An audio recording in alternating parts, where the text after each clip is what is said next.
I was arrested for a crime I didn't do, based on false evidence. Charges were dropped, but my pets died while I was in jail, and I've been unemployed over a year as a result. Is there any recourse? A little over a year ago, the police rang my doorbell at 2 in the morning and arrested me when I answered the door.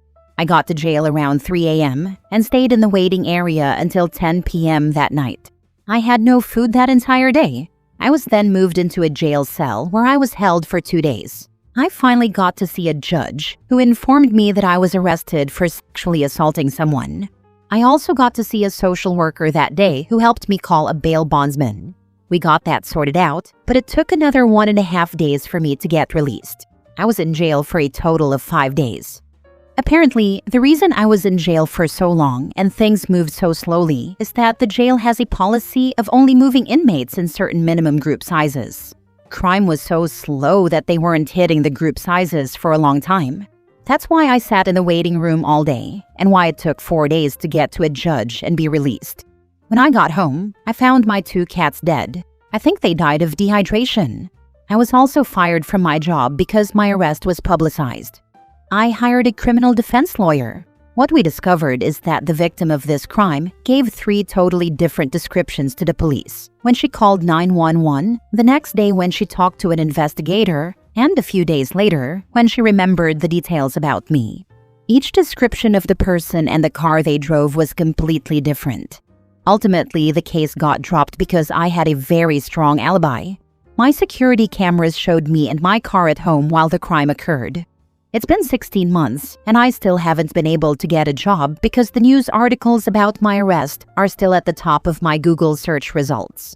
I paid my lawyer to get my arrest record cleaned up, so I think I have a clean background check, or at least will at some point soon, but I still can't even get a company to interview me due to the news articles. I spoke to my lawyer to see if I have any legal recourse for any of this. To me, it seems like incompetent detective work led to my life being destroyed. My pets are dead. My career has been destroyed. I'm unemployed. I'm publicly humiliated. My attorney says there is nobody to sue here. Apparently, this is how the justice system is supposed to operate. There was evidence from a victim, the police followed up with an arrest, and charges were dropped once they realized it was a mistake. Everything else that has happened is apparently just an accepted consequence. Apparently, it's also normal for victims of traumatic crimes to have memory issues and accuse random people after the crime occurs. Something about trauma causing false memories to be generated. Is this right? Do I have any recourse here?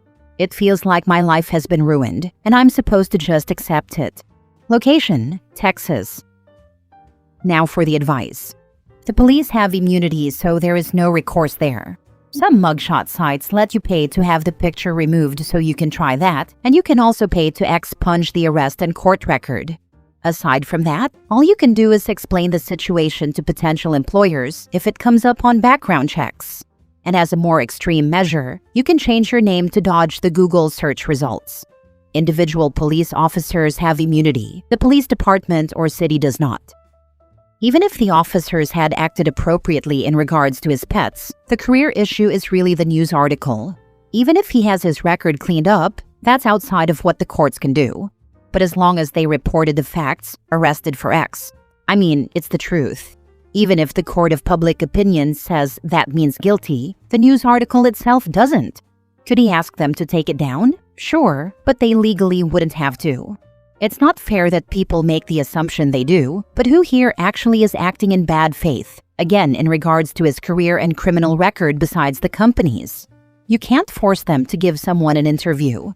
It's not right. It's not fair. But what can you actually do besides request, not demand, the arrested for video or article get edited or removed? Do you know the victim? Did police come to you based on your name being given to them? Just a physical description of you? I would imagine there's some sort of misconduct on each entity that participated in the events. That's a crappy situation all around.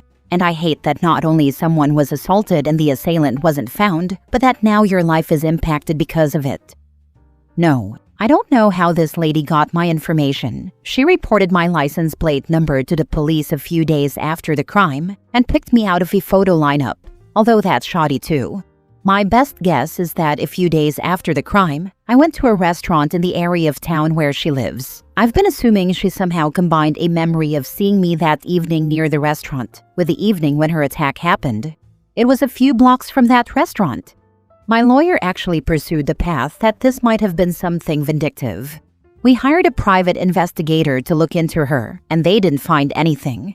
Honestly, I've heard some of the recordings of her talking to the police and investigators. She seems completely traumatized, broken, and genuine. That's absolutely heartbreaking. Though your lawyer said there's not anyone you can go after, that may not be completely true, as they are likely someone who specializes in criminal law and may not know all the workings of civil cases. Check out any locally known auto injury, wrongful death, workers' comp, etc. attorneys, and contact them. You may have more options than you know. Plus, some of the better-known attorneys won't charge you up front and will just take a percentage if the responding party settles or the judge rules in your favor. While at this point in time your name may be tarnished, your life will continue. Just keep trying to find work, and if the subject of your case comes up, take the time to explain it to them if they'll hear it. Give them proof of the outcome of the case, and show them that there was no conviction. Worst case scenario, you may have a period where you have to work construction or in the restaurant industry. I'm unsure of Texas laws, but in Missouri, the "have you been charged with, convicted, pled guilty to" questions go back 7 years. Also, keep an eye on smaller businesses who are hiring, as they are less likely to have rules and regulations that many corporations have, which are unfriendly towards people who have been in the legal system. Next story. Ex-girlfriend attempted suicide, died for a couple of minutes. I brought her back with CPR. Then she filed a TRO against me. I defended myself in court and won without a lawyer. I'm a 30-year-old guy from Mexico. I lived in Atlanta for a while and opened a small Brazilian bar. I speak Portuguese, and most of my friends are Brazilian. I met this girl from Portugal, and we started dating. A few months in, she fought with her roommate when the lease ended. She had nowhere to go, so I let her move in with me. I was living alone with my dog in a 3-bedroom place.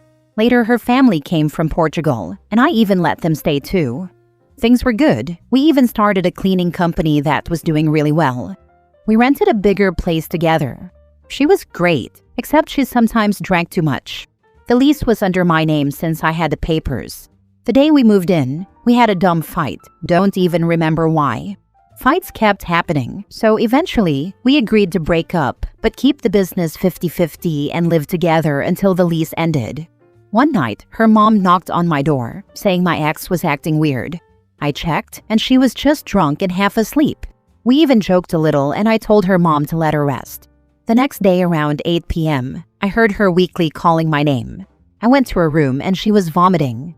I thought it was a hangover, but when she looked at me, she was pale, lips blue, barely talking. She pointed at the bed, half-empty bottle of Tylenol and pills scattered. She had overdosed. I called 911 and checked her pulse. While on the phone, she stopped breathing. Pure panic. I started CPR. Paramedics showed up and took her away. She survived but spent 10 days in the hospital and 10 more in a psych hospital. She was diagnosed with bipolar disorder. During that time, she didn't want me to leave her side. After she came home, she even slept in my room again because she didn't want to be alone. For about a week, things felt normal, then chaos again. What really messed me up, though, was what happened that night. Watching her literally die in my arms messed with my head. After she got out of the hospital, I couldn't eat and dropped almost 15 kilograms, about 30 pounds, because I just never felt hungry. I couldn't sleep more than 2 hours a night. Every time I closed my eyes, I'd see her face turning blue. Later, I realized it was PTSD, but at the time, I just thought I was falling apart. She started seeing someone else almost immediately. Whatever, we were done. But one day, she barged into my room telling me she was renting my room and I needed to move out. I laughed and kicked her out of my room. The lease had all our names anyway. A week later, I was eating breakfast when 6 sheriffs banged on the door with guns out. She had filed a restraining order against me, saying I threatened and hit her. They escorted me out with only my dog. No wallet, no cash, no clothes. For 2 weeks until court, I lived in my Camaro with my dog. I showered at the gym and used quick-trip bathrooms. I tried to get pro bono help, but nobody took it. One night, cops woke me up after someone reported me. I explained my situation, and one of them said, "Wait, do you live in that house with the X cars outside?" Turns out they were the same cops from the night I did CPR. They couldn't believe it. They gave me the report number and their names and said they'd testify if needed. Court day came. She had her family, 3 friends, and a lawyer. I had just me, LOL. I was nervous as heck and thought I was screwed. But in the end, the judge didn't believe a word of her lies. The judge even warned her not to use the court system for revenge again, or she could face charges. I walked out relieved, but when I got back home, my room was emptied. Cash, cards, passport, visa, gone. My flight back to Mexico was in a couple of days anyway, so I ended the lease, paid the penalty, donated my stuff, left my car outside, and went back to Mexico. What a nightmare. Everything was fine except she sometimes drank too much. Red flag number 1. Either they address it or it escalates. Sorry you learned that in a real hard way. Hope things are going better for you now. Totally agree. Trying to play superhero and save everyone isn't for me anymore. My little adventure of starting a business in the US is over, but I gained a lot of experience from it. Right now, I'm finishing my master's in software development and things are going great here in Mexico. Thanks for reading. That just sucks. The justice system in the US is top-notch, right? Honestly, I'd say it's 50-50. The justice system in the US is incredibly good, in the sense that I didn't run into corruption or anything like that. In Mexico, I probably would have been jailed right away on an accusation like this without anyone needing proof. But at the same time, the fact that they kicked me out of my own house with no real evidence definitely leaves a lot to be desired. Should have delayed going back to Mexico for a couple of days and gotten her in trouble for stealing your visa, passport, and cards. Oh, believe me, I wanted to.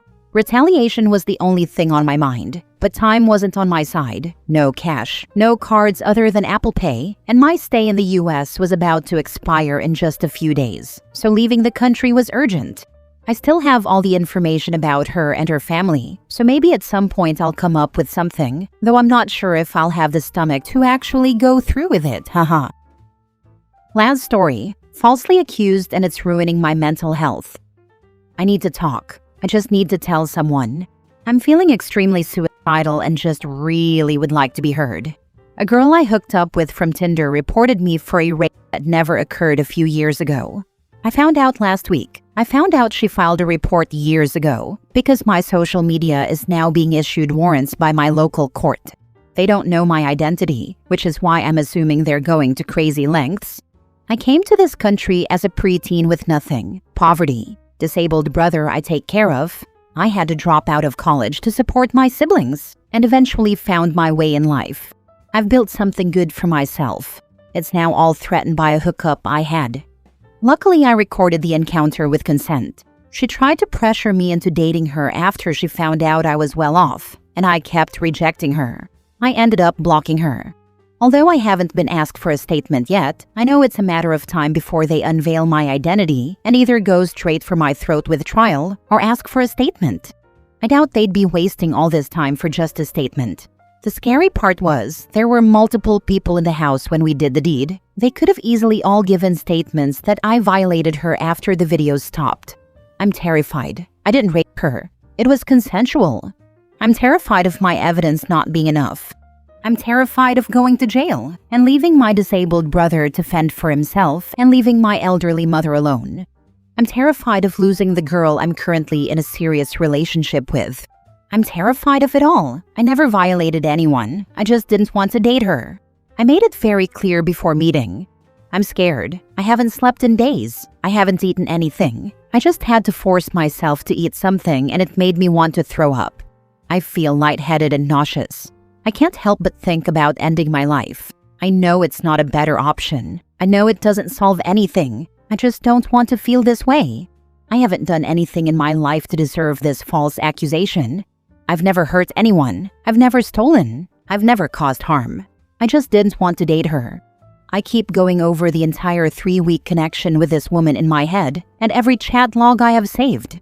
It looks good for me, but part of me keeps telling me it won't hold up. I'm terrified. If anyone has similar experiences in the past they can share, please do. I'm in the US. Same. I want to know what she freaking said. This stuff makes you freaking afraid of even having any contact with others. I feel betrayed. I feel freaking hopeless. I am in constant pain, on top of a current illness I'm dealing with.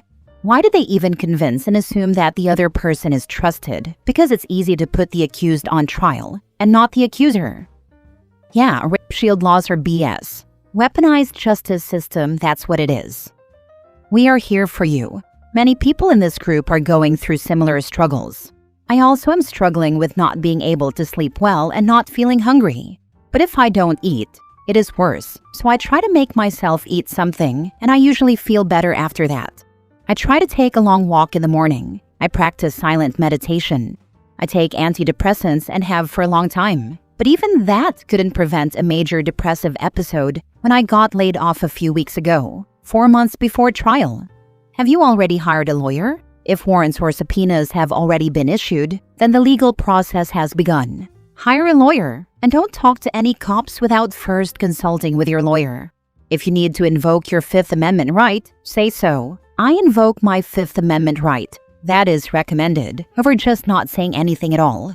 Try to spend time with people who care about you. If therapy is an option, that will likely help with the mental health aspect. I wish you luck and triumph. I have known of people who have had similar experiences. You need to get a really good lawyer. That's the only advice I can provide. I knew of a woman who was accused by a man of inappropriate advances. The community upheld him. Then they ruined the woman's life completely by making other false accusations. Based on the accusations, the police searched her apartment for illegal drugs. It remains to be seen whether the police will accept the planted evidence. However, they most likely will go through with some lawsuit. My friend is a beautiful, accomplished woman who has had a successful life. I think most of what has happened to her is the work of mentally ill Karens who own the police and use the same tactics against their ex-husbands. These Karens call my friend regularly and try to push her out of the community. If someone thinks Karens don't ruin lives, look no further than this case.